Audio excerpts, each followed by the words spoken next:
애플 제품 루머를 주로 다루는 매체인 맥루머스에 따르면 그리스 기기 수리 업체인 아이리페어로부터 아이폰 13 디스플레이 패널 유리 사진을 입수했다고 합니다.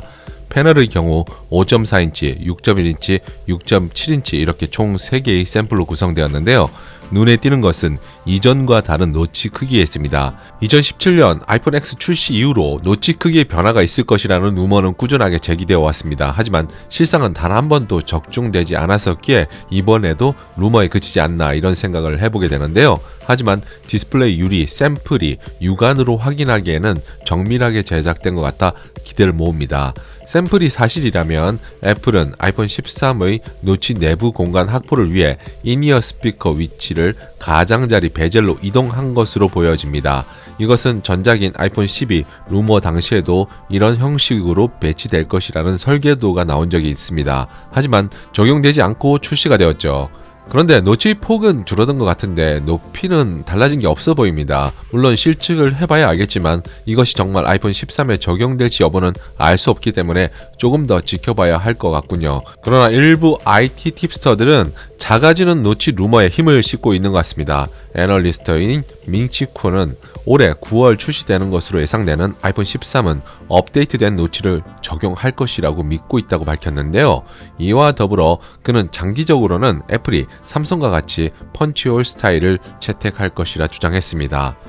맥루머스의 예측을 조금 더 자세하게 들여다보면 모델은 총 4개로 5.4인치 미니, 6.1인치 일반, 6.1인치 프로, 6.7인치 프로 맥스로 예상했습니다. 판매량 부진 이야기가 나오고 있는 5.4인치 미니 모델은 그대로 내놓는다는 것을 알 수 있고요.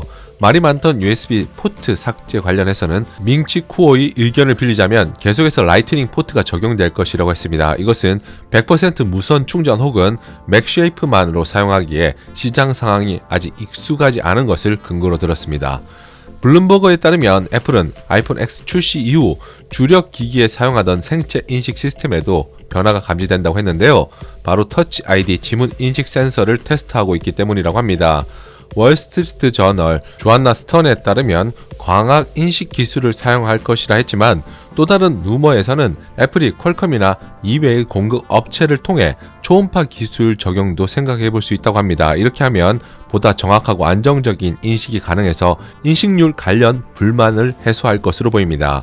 디스플레이는 노치와는 별개로 전작인 아이폰 12 출시 전부터 뜨거운 논쟁거리였던 120Hz 화면 주사율의 적용도 예상하고 있는데요. 전작의 경우에는 배터리 수명 문제로 인해서 2021년 새로운 모델에 120Hz 주사율이 적용될 것이라는 소문이 많았습니다. 이와 관련해 최소 2개의 아이폰 13 모델에 저전력 LTPO OLED 디스플레이를 사용해서 120Hz 화면 주사율을 구현할 것이라고 하는데요. 이와 관련해 삼성이 LTPO OLED 디스플레이를 애플에 공급할 예정이라고 합니다.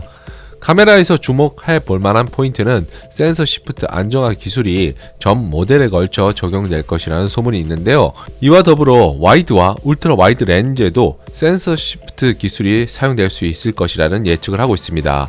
그리고 IT 팁스터인 로스 영은 전 모델의 아이폰 12 프로 맥스와 동일한 카메라 센서를 사용해 저가형 모델의 카메라 성능 개선을 기대해 볼 수 있을 것이라고 합니다.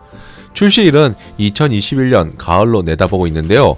애플이 이전 신제품을 내놓는 시기와 동일한 9월이 될 것이라는 전망입니다. 이는 이전 출시 패턴으로 돌아간다는 이야기인데요.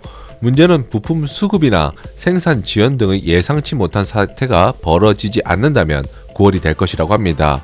밍치쿠오에 따르면 애플은 부품 공급 업체들에게 가격 압박을 가할 계획이라고 하는데요. 이를 위해 아이폰 12 보드보다 30에서 40%가량 저렴한 소프트 배터리 보드 디자인을 채택할 것이라고 합니다. 그래서 이번 아이폰 13 가격은 전체적으로 전작과 동일하거나 약간 저렴한 수준이 되지 않을까 예상해 보는데요. 한국이나 애플이나 공급 업체를 조지는 거는 비슷한 것 같습니다. 아무튼 소비자 입장에서는 저렴한 게 좋으니까 싸게 나왔으면 좋겠네요.